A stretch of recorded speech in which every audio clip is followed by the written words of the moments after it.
आप सब जानते ही होंगे कि कल सदन की कार्रवाई खत्म हो चुकी है। अगले विंटर सेशन में फिर सदन शुरू होगी। सदन में हम लोग बाहर से आते हैं, दूर दराज इलाके से हम लोग आते हैं सदन में शिरकत करने के लिए, आम लोगों की बात रखने के लिए, आम लोगों को मुद्दा को उठाना और सरकार से जवाब मांगना, ये सारे हमारे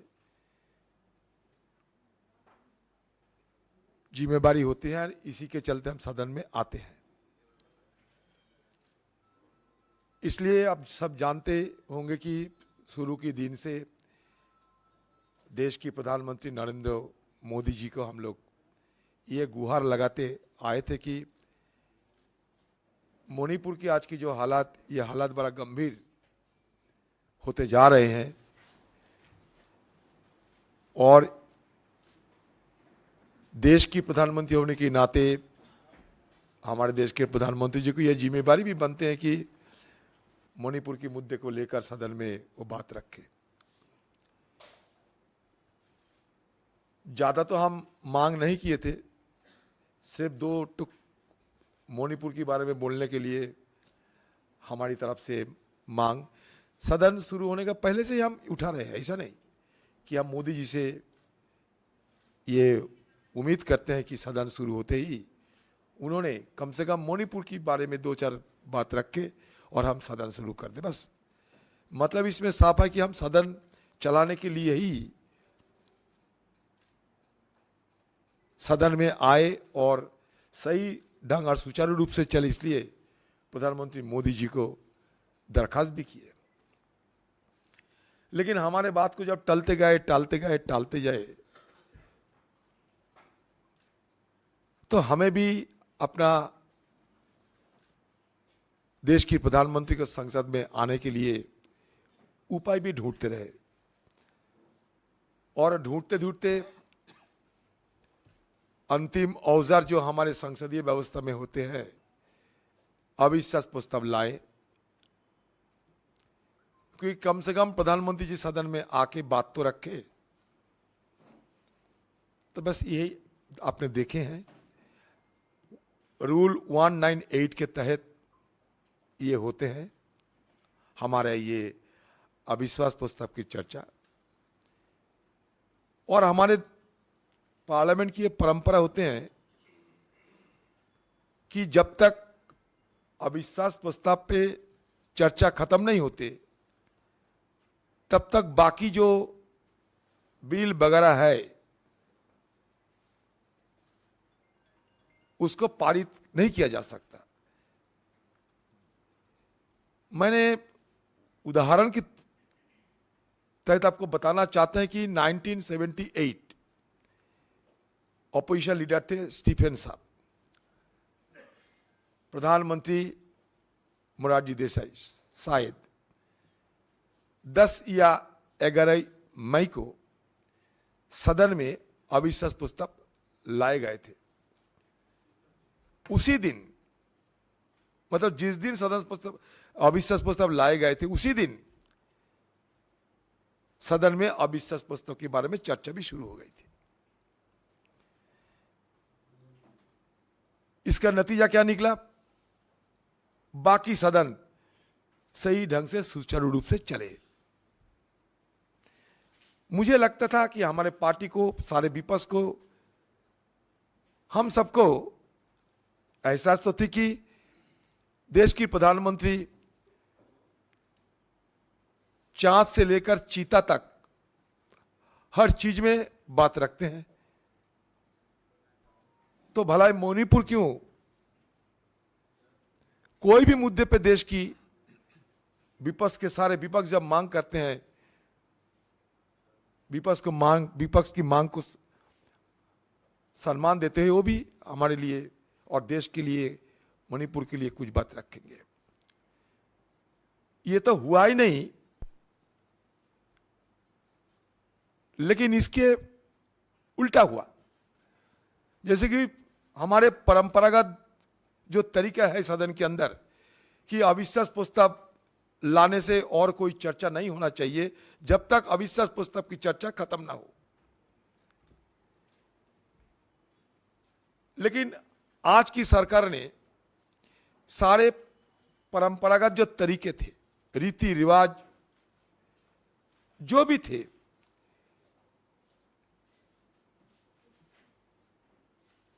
सबको अमान्य करते हुए, धजिया उड़ाते हुए एक के बाद एक बिल पारित करते रहे। लगभग मान लीजिए 20 विधायक सदन में पेश तो हुई और बिल पास हो गए 20 बिल पेश हुई, पारित हो गए 22। और सबसे बड़ी बात है कि अविश्वास प्रस्ताव स्वीकारने के बाद 17 ऐसे बिल है वो भी पारित हो गए। मतलब क्या हुआ कि विपक्ष ने कोई ऐसा विधेयक पे अपना बात रखने की मौका नहीं मिल पाए। तो हम किधर जाए? परंपरा इसको मान्यता देने के लिए सरकार को गुहार लगाएं और नहीं तो बहुमत की बाहुबली पे मानते हुए सर झुका दे। क्या करें?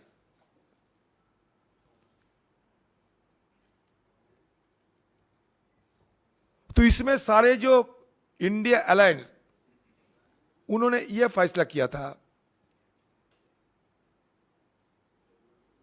कि दिल्ली बिल के मुद्दे के अलावा बाकी सारे बिल ना पारित हो और हमारा मांग जारी रहे कि मणिपुर की चर्चा शुरुआती तौर पे किए, बाकी सुचारू रूप से सब कुछ चले। तो ये नजारा हमें भी देखने को मिला जो जिंदगी में नहीं देखा संसदीय इतिहास में।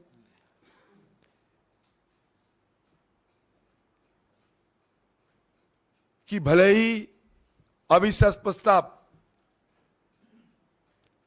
ताक में रखा जाए,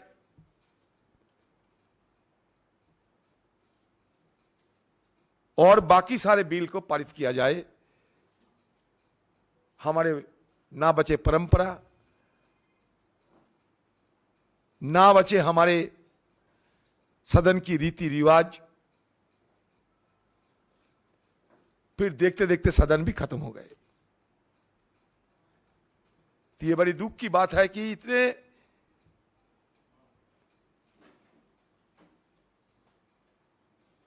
सारे मेंबर हिंदुस्तान की हर कोने से आते हैं, लेकिन अपना बात रख नहीं पाते।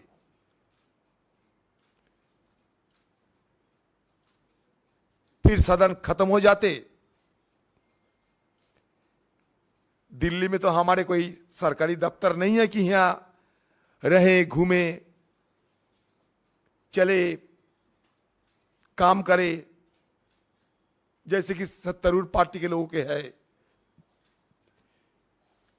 हमारे लिए पार्लियामेंट के अलावा और कोई हवा महल तो नहीं है। तो इसलिए ज्यादातर जो एमपी होते हैं, सदन जब चलना शुरू होते उस समय आते हैं, सदन खत्म होते ही चले जाते हैं। बस यही हमारा पार्लियामेंट की ये परफॉर्मेंस है। मैं कभी अपने स्पीकर साहब की और पार्लियामेंट की सेक्रेटेरिएट, इनके खिलाफ कोई बात करना नहीं चाहते। उनकी अपना राय उनके पास है। हमारे स्पीकर साहब भी उत्पादकता के बारे में सारे बता चुके हैं। लेकिन हमारा मन में जो दुख लेके जा रहे हैं, मैं उसी दुख का ही बयान करते हैं और कुछ नहीं। क्योंकि सदन में हम जब जाते हैं ये मान के चलते हैं कि हमारा स्पीकर साहब हमारा अभिभावक होते हैं। उनकी बयान पे हमें कोई इतराज नहीं। सदन में तो बिल पारित हुई है, ये तो सही है, लेकिन वो बिल पारित में हम लोग भाग नहीं ले पाए, यही हमारा दुख है। चलिए बाकी दो कुछ अगर आपको पूछना चाहिए पूछ सकते हैं, एक एक करके पूछिए, ज्यादा ज्यादा मत पूछिए, एक सवाल बार बार ना दोहरा जाए तो अच्छा होगा।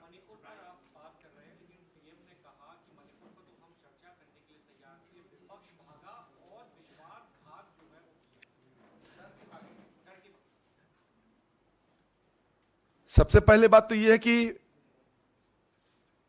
देश की प्रधानमंत्री को सदन में लाने के लिए मजबूर किए गए हिंदुस्तान की संसदीय इतिहास में पहली बार हुआ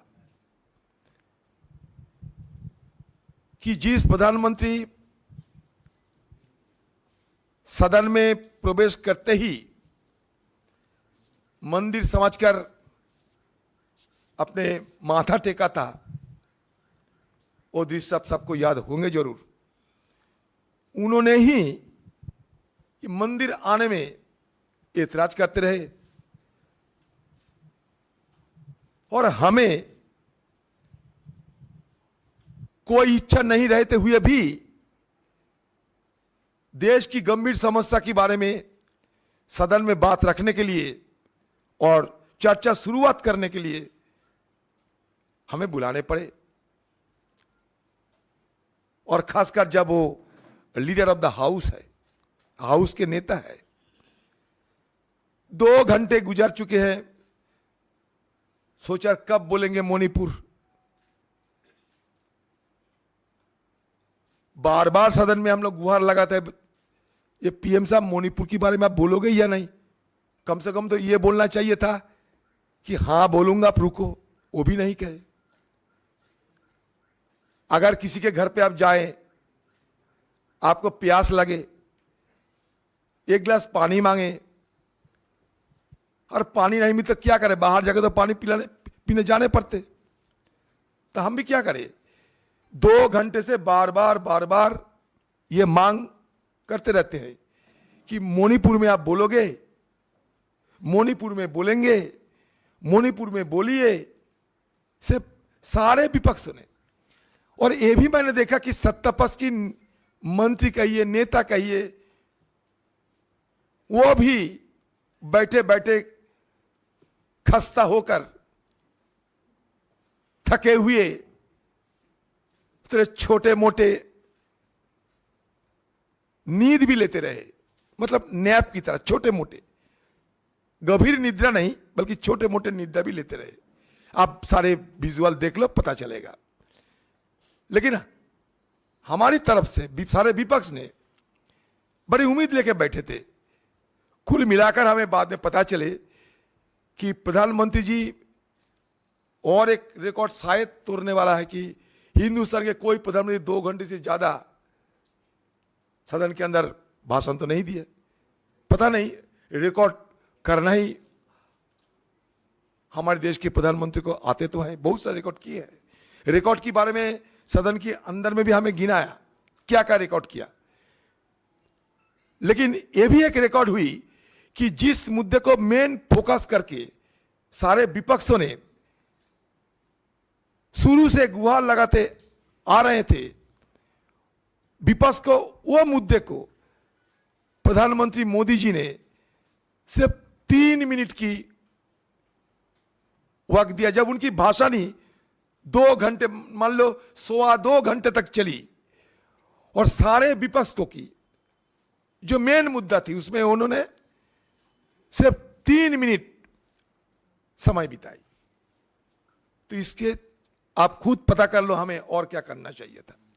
बोलने के लिए तो बोल आते हैं, हम अगर रहते तो ना बोलते, चले गए तो बोलने का मौका लेते, किधर जाएं हम लोग। दादा आज प्राइम मिनिस्टर ने फिर से बोला है कि ऑपोजिशन भाग गया है, उन्होंने नो कॉन्फिडेंस मोशन का वोटिंग में पार्टिसिपेट नहीं किया। क्यों करे? करना ना करना तो हमारी मर्जी है।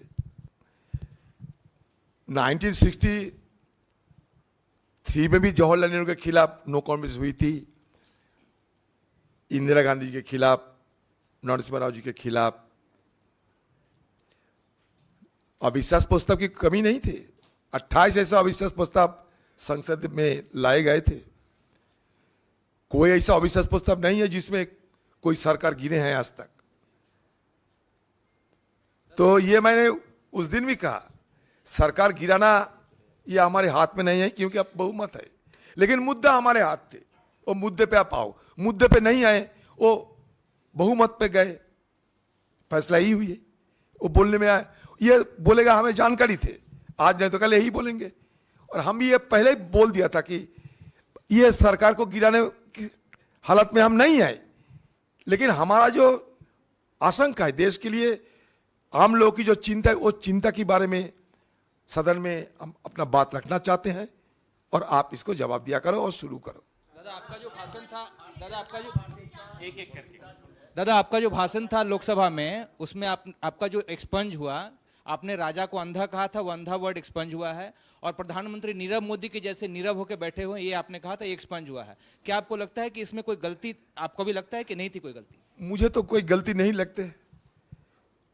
स्पीकर साहब अगर सोचे कि अनपार्लियामेंट्री है तो हटा दे सकते, लेकिन स्पीकर साहब को भी हम बाद में दरखास्त कर सकते, फिर ये रेस्टोरेशन करने की भी एक तरीका है। राजा अन्ना मतलब देखिए, अपने समाज में, घर में, जहां भी जाए आप, हम अपना बात रखने में रूपक का इस्तेमाल करते हैं। ये हमारा भाषा की एक कला होते हैं, रूपक का इस्तेमाल करना। बाद में हम इटाली तो नहीं किया है।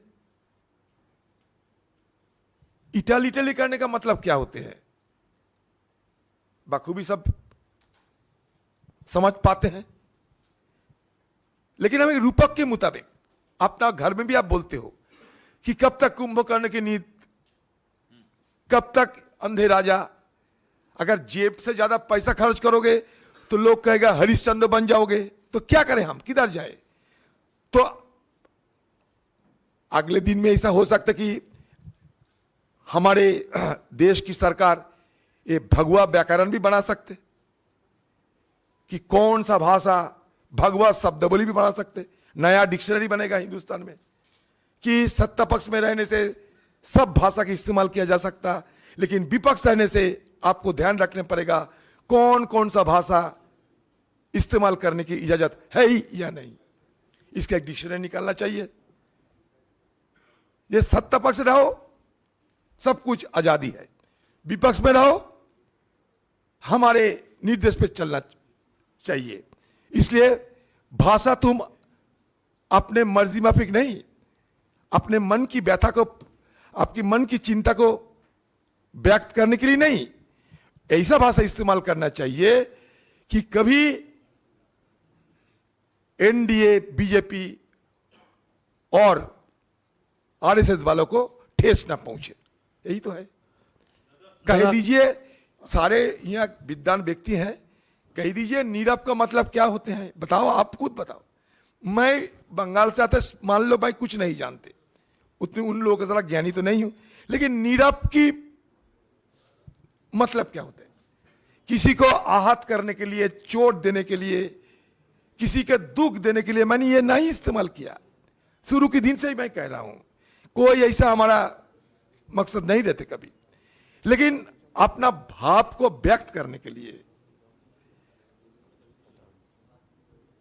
मन की बात करने के लिए, मन में जो आते हैं वो बोलना क्या गलत है, नाजायज है, बताइए। आप निकालो नीरव का हिंदी का शुद्ध भाषा है या नहीं। बंगाल से आते हैं, हर बात में हम नीरव शराब बोलते हैं। शराब का मतलब जो ज्यादा बोलते हैं। मोदी जी को कभी हम शराब भी बोलते हैं, मिस्टर एलोक्वेंट। कभी जब नीरव देखते हैं तो मिस्टर साइलेंट बोलना पड़ेगा, क्या करें। अब जब कभी कभी देखता है स्मार्ट लगता है तो हम लोग स्मार्ट भी कहते हैं, क्यों नहीं कहे। जब जिस रूप में किसी को देखते हैं हम उसी रूप की वर्णना करते हैं। किसी को आहत करने के लिए नहीं, किसी को ठेस पहुंचाने के लिए नहीं, किसी को दुख देने के लिए नहीं, नहीं, नहीं। नीरव एक छोटा सा शब्द, इसके लिए महाभारत पढ़ने की कोई जरूरत नहीं। घर पे डिक्शनरी है, गूगल से जरा देख लीजिए, उसके बाद अगर आपको लगे कि मैं कोई गलत बोल रहा है आप खुद बोलते जाइए। लेकिन एक बेकार, एक मतलब राय को पहाड़ बनाना कोई राजनीति नहीं है। ये सब राय को पहाड़ बनाना चाहते हैं। वो भी अगर इनकी इजाजत है तो हम सदन में बोल सकते हैं, नहीं तो वो भी नहीं बोल पाओगे। दादा नीरज, न्यूज 18 इंडिया से हमारा सवाल ये है कि प्रधानमंत्री ने ये कहा, इंडिया अलायंस बन चुका है, आप लोग लगातार बैठकें कर रहे हैं, तीसरी बैठक मुंबई में होने वाली है। प्रधानमंत्री ने कहा कि अगले लोकसभा चुनाव में भी तीसरी बार वो सत्ता में आएंगे, एनडीए दोबारा से सत्ता में आएगी। आप कैसे देखते हैं इस बयान को? कोई प्रधानमंत्री बोलेंगे कि हम अगले चुनाव में हार विपक्ष आएगा अगले चुनाव? अच्छा, हिंदुस्तान की है, सारे दुनिया की कोई प्रधानमंत्री, कोई प्रेसिडेंट ये कहेंगे चुनाव लड़ने के पहले कि अगले बार हम नहीं आने वाला है, हमारा अंतर्जली यात्रा शुरू हो गए हैं, हम अपना फेयरवेल देते हैं? कोई कहेगा? ऐसा कोई बुरबाक होते हैं दुनिया में कहीं? बताइए आप। अच्छा, पीएम क्या कहे? पीएम ये कहेंगे कि भाई हम इसके बाद तो हारने जा रहे हैं, तुम अपना चटी बाटी लेके भाग जाओ। कोई पीएम कह सकते हैं दुनिया सब? ये नहीं, दुनिया में अब बताइए, दुनिया में ऐसा कोई पीएम, कोई प्रेसिडेंट की नजीर है आपके पास जो ये कहते कि चुनाव के पहले कि हम हारने के लिए जा रहे हैं? तो हमारे वाला पीएम क्यों कहेंगे जिनके पास 303 इतने सारे नंबर है? जिस पार्टी में मोदी जैसे हस्ती है, जिन पार्टी में मोदी अमित शाह जैसे ताकतवर नेता है, वो अपने पार्टी के सारे लोगों को ऊर्जा भरने के लिए क्या कह सकते?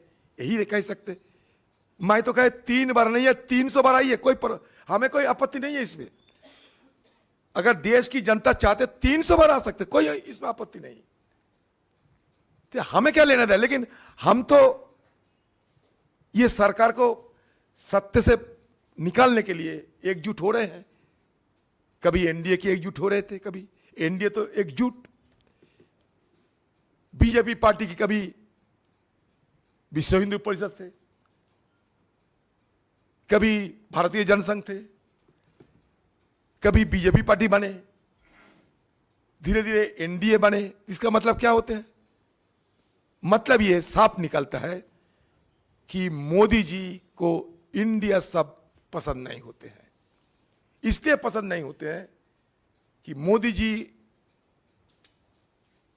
जो उन्होंने हर बात में इंडिया इंडिया नारा लगाते हुए काफी सारे एक्रोनिम की जन्म दे चुके हैं। आज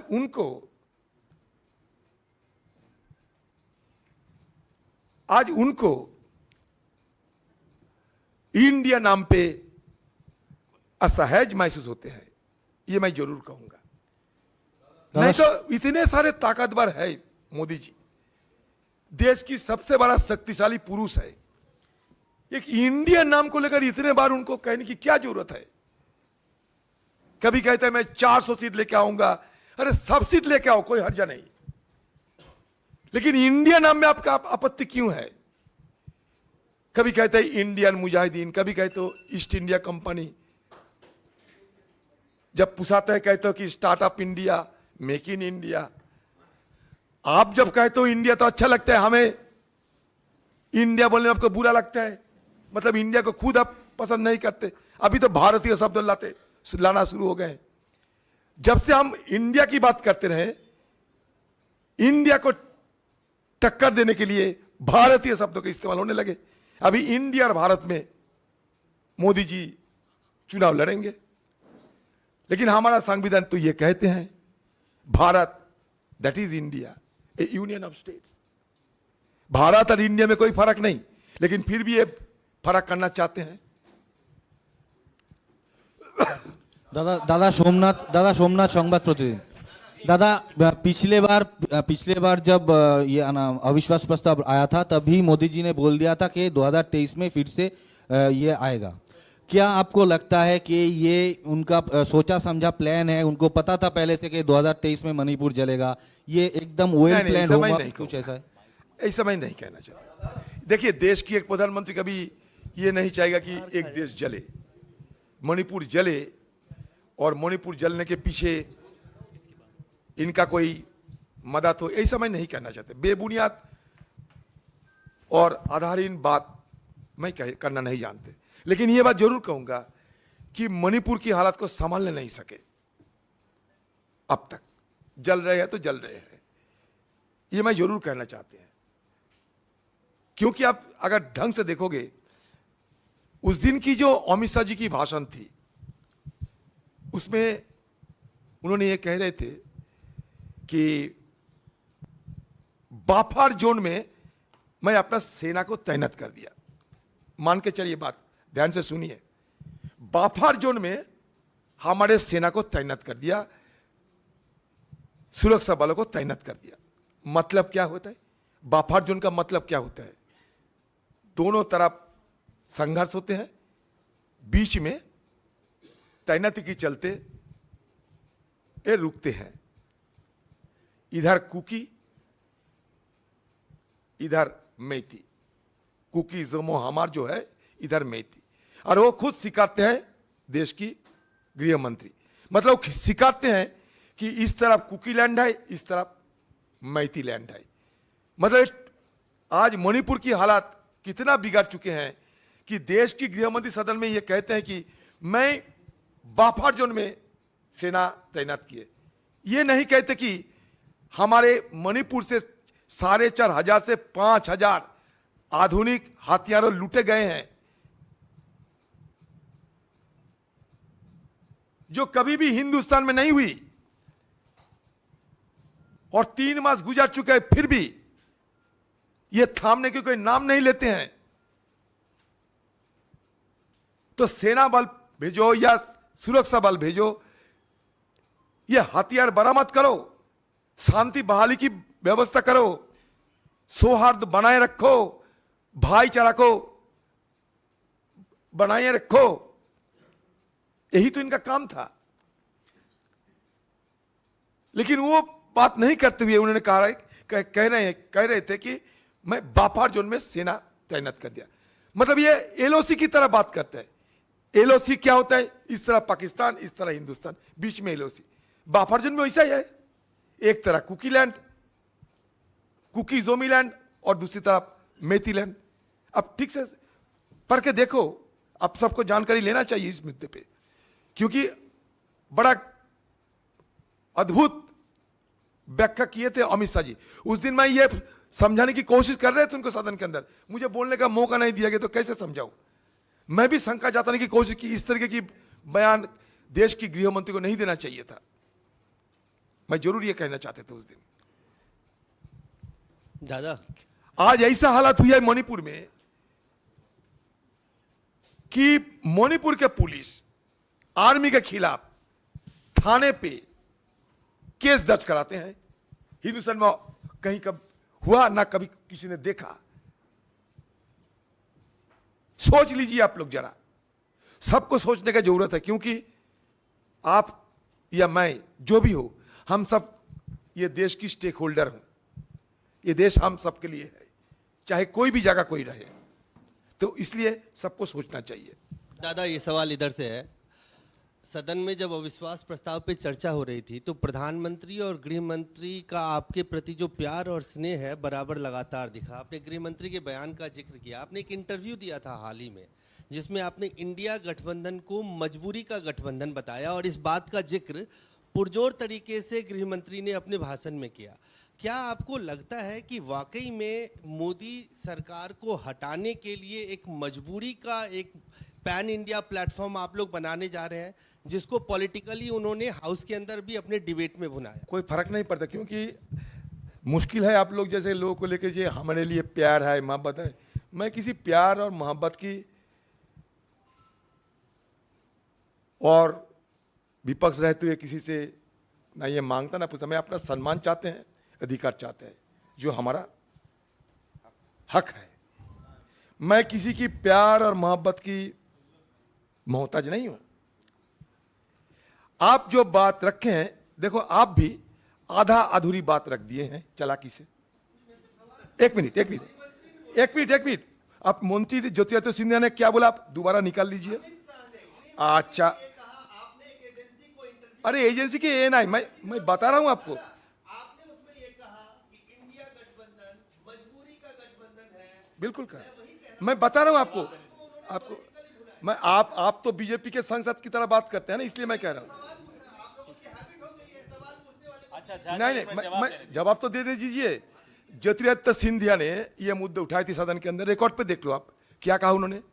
अधीर चौधरी ने कहा कि इंडिया अलायंस जरूरी है और फिर मजबूरी भी है, इसलिए मैं कहा आधा अधूरी बात रखें आपने। फिर दोबारा देख लीजिए, एएनआई हटे नहीं। जिस एजेंसी की बात आप कर रहे हैं वो एजेंसी अभी भी जिंदा है और उनमें हमारा जो भाषण वो भी जिंदा है। अभी उसको हटाना है, क्योंकि वो तो सदन नहीं है कि हटा देंगे, एक्सपंज नहीं होते वहां से। उसका थोड़ा ध्यान से देख लो। एक मिनट, वो मैंने बड़े स्पष्ट तरीके से कहा था कि ये जरूरी है, और फिर कहा जरूरी है और साथ साथ मजबूरी भी है। मजबूरी कोई अन्याय बात नहीं होता है। मान लीजिए आप धूप पे निकालोगे, धूप चलते चलते बारिश आ जाएंगे, तो आप क्या करते हैं? एक छत्र इस्तेमाल करते हैं। ये मजबूरी है, नहीं तो क्या है? कोई गलत है एक छत्र इस्तेमाल करना? इसीलिए आपको कहा अजय भाई कि आधा अधूरी बात करते हैं। ये जरूरी है पहले बोला नहीं। अरे नहीं, आपको मैं कह रहा हूं। अच्छा, उसके और आगे पीछे देख लेने से अच्छा होते। मैंने कहा समंदर के नीचे जब तीमी मछलियां चलते हैं तो आजू बाजू में छोटा मछलियां डरते हैं, तो वो क्या करते हैं? कभी कभी सब मिलके तीमी मछली जैसा सेहत बना लो, क्योंकि तीमी डरे। तो क्या गलत है इस बात में? ये तो साइंटिफिक बात है। समुद्र की नीचे ऐसा होते हैं। दादा इधर, दादा, this is probably the first time that a leader of the principal opposition party in the Lok Sabha has been suspended from the House. So what would you say about the current trend of suspensions, that if you speak anything, current trend of suspensions in both Lok Sabha and Rajya Sabha against opposition leaders, how they've been suspended? 4 of them stand suspended today. See, it's really a new phenomena that we have never been experienced during our career in parliament. See, the issue is that as it has been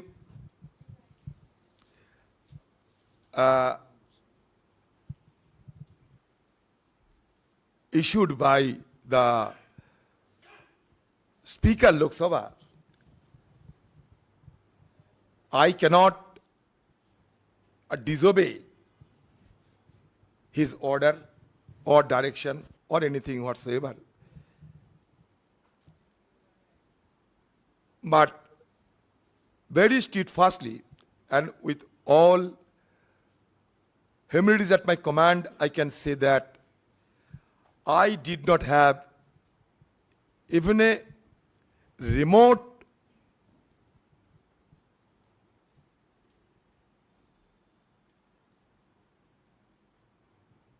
objective to disparage or tarnish anyone whosoever in the parliament. If anything is termed unparliamentary, Speaker has the right to delete or expunge it. But I do not know why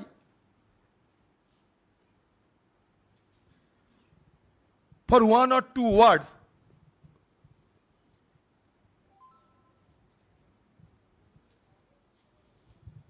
which were misconstrued by them as an offensive,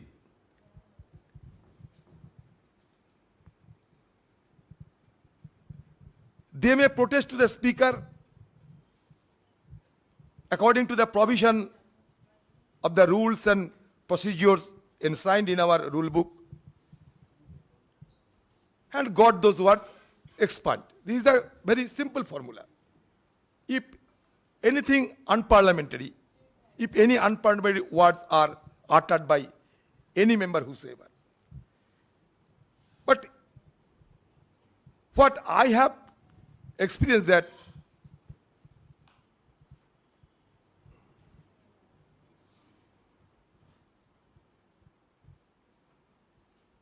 there is a deliberate design by the ruling party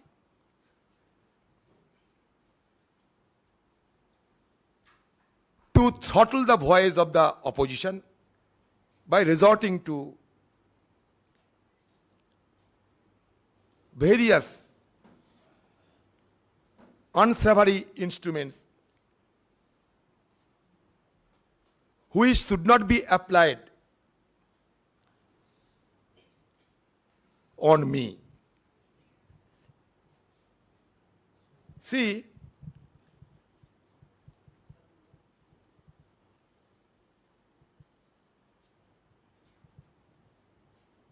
I have been hanged, and thereafter I will have to face the trial. It's a very queer situation I have been facing. First of all, to be hanged, thereafter go for trial. But again, I am, with all respect at my command to the chair of the house, I must say that I cannot contradict the direction of the chair. But if I find that this kind of situation could be resolved by court, I may try also to it. Because otherwise, the essence of Indian Parliament will be done away with. So naturally, it's a queer and very,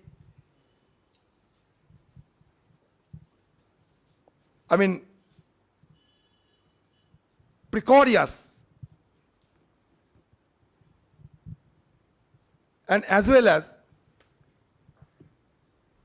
the retrogressive steps being taken by the government itself. So this kind of retrogressive steps certainly will undermine the spirit of parliamentary democracy, that I can say. दादा एक second, Hindustan times, फिर जैनेंद्र जी, ABP, अभी अभी रुक जाइए, एक second रुक जाइए। देखिए, एक सवाल बार बार सर मैं पूछ लेता हूं और उसके बाद पूछ लेता हूं दादा, आपके संसद में साथी हैं, वरिष्ठ वकील हैं मनीष तिवारी, उन्होंने कहा कि आपका जो निलंबन है ये फिट केस है सुप्रीम कोर्ट में चैलेंज करने के लिए, क्या आप ये कदम उठाएंगे? हाँ, उठा सकते, जरूरत पर तो उठा सकते, और वो जो कहाना मजबूरी से उठा सकते। और एक चीज और जो आप कह रहे हैं कि पहले आपको फांसी दे दी गई, फिर आपका मुझे लगता है क्या करें। मैं सवाल सुन लीजिए, क्या जो प्रिविलेज कमेटी की कार्रवाई होगी उसके सामने आप पेश होकर के बिल्कुल, बुलाने से जब बुलाएंगे तब पहुंच जाऊंगा। मैं तो बड़ा अस्थिर होकर बैठे हैं, अधीर होकर बैठे हैं कि कब मुझे बुलाया जाए। I have a question. जरूर जाऊंगा। देखिए, जो नियमों है, जो रीति रिवाज है, जो परंपरा है, सब मान के चलते हैं हम लोग, और मान के चलूंगा भी, इसमें कोई दो राय नहीं है। लोगों ने हमें वोट देकर, उनकी आशीर्वाद दुआ लेकर नुमाइंदे बनते हुए आए हैं, तो नियमों के मुताबिक चलना चाहिए ना, वो जरूर हम करते रहेंगे। Okay, I have a question. मैंने क्या कहा, जा सकते हैं, क्या कहा, विचार विमर्श कर रहे हैं, मैं तो कह दिए हैं अभी। I have a question to Aditya. Yesterday, the Parliamentary Affairs Minister Prahlad Joshi has said that they wanted you to apologize or express regret in the House. Because you didn't express regret, that is the reason why they had to move a motion against you. See, you have all witnessed the bedlam descended in the well. Someone, he's a former wrestler from UP. He was ferociously descended on the well to even physically assault myself. You have all observed it. I do not know when my apology was sought for. I do not know.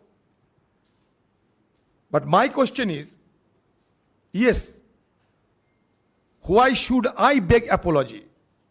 That must be elaborated. And if I can prove that the so-called minister, he has been seeking my apology out of vengeance, then what is to be done?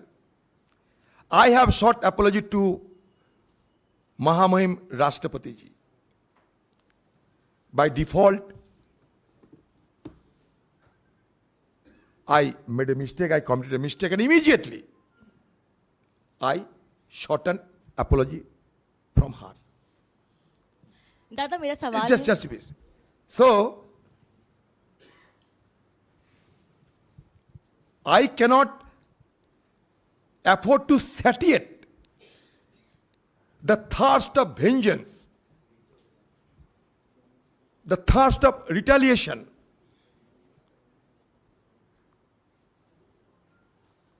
By anybody whosoever, it is not my fault.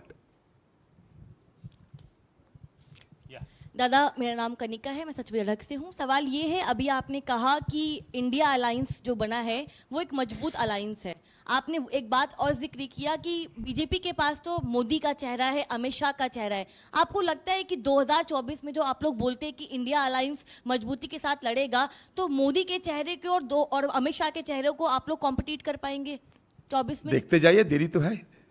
इतना चेहरा लेकर क्या करेंगे? आम लोगों की आशीर्वाद हुआ सबसे बड़ा भरोसा है। चेहरा की सूरती में क्या लेना देना है हमसे? आज की चेहरा कल बिगड़ सकते हैं। मुझे अगर बुरा लगता है, मैं अगर जाए सैलून में, पार्लर में, मुझे भी अच्छा दिखाएंगे। इसका मतलब ये नहीं कि मैं कोई सुंदर हूं या सुंदरी हूं। दादा दादा दादा दादा किरण रिजिजू और तमाम नॉर्थ ईस्ट माइक कौन है? किरण रिजिजू और नॉर्थ ईस्ट के तमाम सांसदों ने कल एक पत्र लिखा है प्रधानमंत्री को। राहुल गांधी ने जो जिक्र किया था कि आर्मी 24 घंटे में मणिपुर में शांति ला सकती है, उस शब्द को लेकर निंदा की है और कहा है कि इन्होंने तो 1976 में मिजोरम में बम डाले थे। कहा है कि इन्होंने तो 1976 में मिजोरम में बम डाले थे। इनकी ये परंपरा रही है। तो उस पत्र को लेकर और किरण रिजिजू के बयान इनको ये मतलब पता नहीं कि मिजो अकॉर्ड राजीव गांधी जी ने किए थे। ये तो माहिर है हाँ को ना करना, ना को हाँ करने। आपको राजीव गांधी जी मतलब कांग्रेस जमाने में मिजोरम में मिजो अकॉर्ड हुई थी।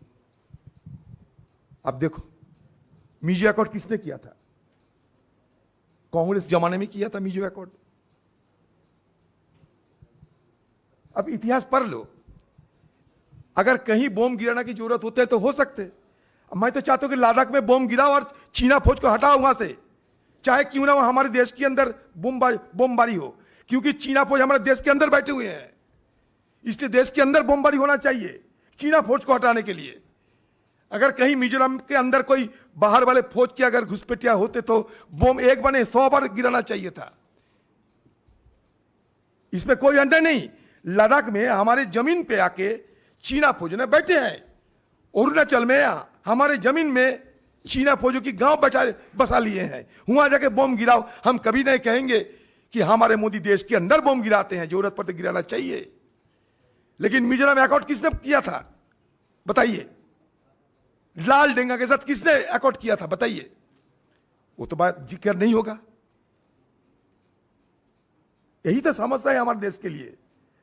लोगों को गुमराह करो, लोगों को गलत समझाओ और सत्ता में रह जाओ, बस। एक सवाल है। आज प्रधानमंत्री ने अपने पार्टी के एक प्रोग्राम में कहा वीडियो कॉन्फ्रेंसिंग के जरिए कि पंचायत चुनाव में खूनी खेल खेला गया बंगाल में। क्या आप भी मानते हैं? हाँ, बहुत हुआ है, क्यों नहीं मानेंगे? अभी एक बोल दीजिए। पीएम मोदी ने स्पीच में ये भी कहा है कि ऑपोजिशन को डराने के लिए वायलेंस यूज किया जा रहा है। देखिए, मैं तो क्यों नहीं होगा? बांग्ला में हुआ है, कब कहेगा कि राजस्थान में हुआ है, कब कहेगा कि छत्तीसगढ़ में हुआ है, ये नहीं कहेगा कि यूपी में हो रहे हैं, समझ इसमें है। ये कभी नहीं कहेगा कि उत्तर प्रदेश में हो रहे हैं, ये कभी नहीं कहेगा कि मध्य प्रदेश में हो रहे हैं, ये कभी नहीं कहेगा कि हरियाणा में नू में क्या हो रहे हैं, ये नहीं कहेगा। जिनको इनको लगेगा ये बोलने से हमारा पक्ष सही रहेगा, ये सिलेक्टिव एक्विजिशन होते हैं, ये सिलेक्टिव एक्विजिशन।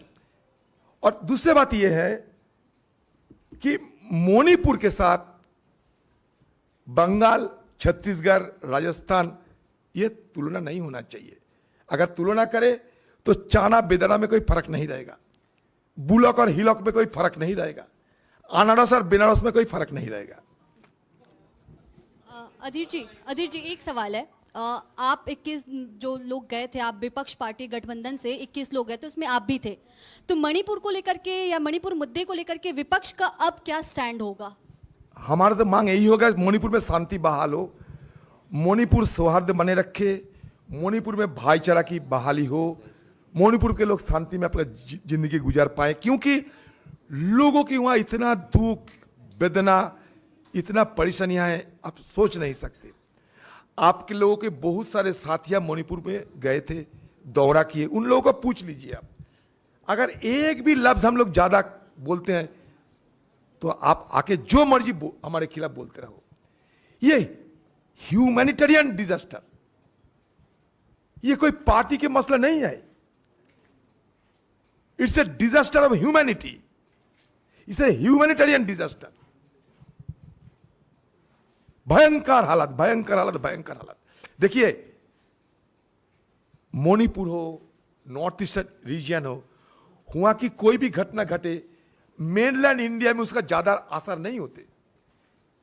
इसलिए ये सरकार को भी इस तरीके की उदासीनता देख पाते हैं। अगर मणिपुर की घटना सारा देश की राजनीति में, सियासत में कोई जबरदस्त